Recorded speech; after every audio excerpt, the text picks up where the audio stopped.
So guys, भले ही आप बैकी को बैकी कह लो या फिर चैंपियन बोल लो या फिर आरएस स्लैश किकरी क्यों ना बोल लो, लेकिन अब आप उन्हें the man and big time backs ये शायद आप लोग नहीं कह पाओगे, क्योंकि जब जनवरी 2021 में पहली बारी हमने बैकी को बिग टाइम बैक्स कहा था ऐसे हील पर्सोना के चलते, तो तब एक हफ्ते के अंदर ही डब्ल्यूडब्ल्यूई के ऊपर केस फाइल हो गया था जो जेम्स के डक ने उनके ऊपर किया था, जिनके पास द मैन की ट्रेडमार्क पहले से ही हो रखे थे। उन्होंने 2007 में ये नाम कॉपीराइट करा लिया था एंड फिर 2018 में इसको रिन्यू भी करा लिया, लेकिन जब बैकी ने समरस्लैम 2022 में अपना रिटर्न किया तो भी उन्होंने इस चीज को यूज कर दिया, वो भी एक नए ग्राफिक्स के साथ। लेकिन शायद अब बैकी ऐसा नहीं कर पाएंगी एंड आज के बाद हम उन्हें कभी बिग टाइम बैंक्स भी नहीं कह पाएंगे, क्योंकि शायद वो राइट्स अब बैकी ने खो दिए हैं। बट लेट्स सी डब्ल्यूडब्ल्यूई इसके लिए कौन सा रास्ता निकालती है। लेकिन आप इस वीडियो को एंड तक पूरा देखना, क्योंकि अभी तो बहुत कुछ होने वाला है। एंड नाउ आप देख रहे हैं रेसलमैनिक्स, सब्सक्राइब करना तो बनता है। वेल, जे उसो भले किंग ऑफ द रिंग नहीं बन पाए, लेकिन अनक्राउंड मर्च सेलिंग किंग जरूर बन चुके हैं वो, क्योंकि अभी हाल ही में डब्ल्यूडब्ल्यूई की टॉप मर्च सेलिंग की लिस्ट आ गई थी कि कौन से सुपरस्टार ने मर्चेंडाइज सेलिंग में झंडे गाड़ दिए, जिसको यीट की टी शर्ट के साथ जेउसो टॉप करते हुए नजर आ रहे हैं। यहाँ तक कि उन्होंने blood line and the head of the table जैसे मॉनिकर को भी पीछे छोड़ दिया है। सो कांग्रेचुलेशंस टू हिम,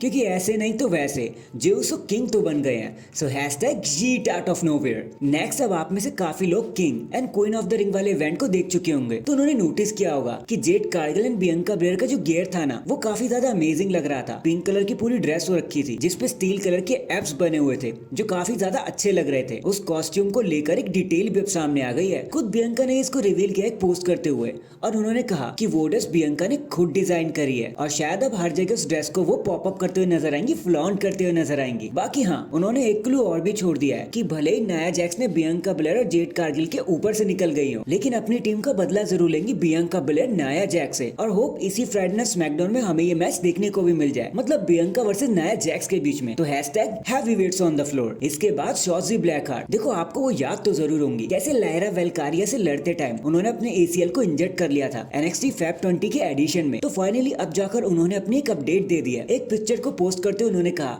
कि देखो मैं मैक्सिको में हूँ, अपनी स्टेम सेल सर्जरी भी पूरी अच्छे से ले चुकी हूँ एंड अब मैं रेसलिंग के पेन से फ्री भी हो गई। तो थैंक यू सो मच आप सभी का मेरे लिए प्रेयर करने के लिए, क्योंकि अब मैं जल्दी से रिंग में वापस आने वाली हूँ। तो शॉर्ट्जी लवर्स, आपको खुश होने की जरूरत है, क्योंकि अब शॉर्ट्जी आज नहीं तो कल जल्दी से वापस आने वाली है। सो हैशटैग जल्दी वापस आ जाओ। इसके बाद डर्टी डोमिनिक मिस्टीरियो ने एक इंटरव्यू देते हुए बड़ी क्रेजी सी बात बता दी। उन्होंने कहा कि आपको याद है एलिमिनेशन चेंबर ऑस्ट्रेलिया, याद तो आपको हो गई। पता है वहाँ पे डब्ल्यूडब्ल्यूई ने जानबूझकर मुझे मामी से दूर रखा था ताकि मैं मेन इवेंट में ना आ पाऊँ। ऐसा इसलिए क्योंकि उस टाइम मुझे बहुत खतरनाक बू मिल रही थी और डब्ल्यूडब्ल्यूई जानती थी कि मेरी वजह से हैवी बूइंग रिया रिप्ली को भी मिल सकती है, इसलिए डब्ल्यूडब्ल्यूई ने मुझे उनसे दूर कर दिया। और आप एक बार सोचो यार, कैसा होता कि मामी अपने होम टाउन में आकर बू ले रही होती। डब्ल्यूडब्ल्यूई बिल्कुल अफोर्ड नहीं कर सकती थी, इसलिए उन्होंने मुझे दूर रख दिया। और क्योंकि मामी वहाँ पर पूरी तरीके से फैन फेवरेट बनी हुई थी, इसलिए वो अकेले गई अपनी मेन इवेंट में जब वो नया जैक से लड़ रही थी। एंड सच का डॉम डब्ल्यूडब्ल्यूई ने बिल्कुल ठीक किया भाई, आपकी वजह से रिया रिप्ली की परफॉर्मेंस पर भी फर्क पड़ जाता। तो हैशटैग जो हुआ अच्छा हुआ। In the end WWE hall of famer and expert Eric Bischoff ने साशा बैंक्स या फिर मर्सिडीज मोने को ढंग से छील दिया भाई, अच्छे से। देखो उन्होंने कहा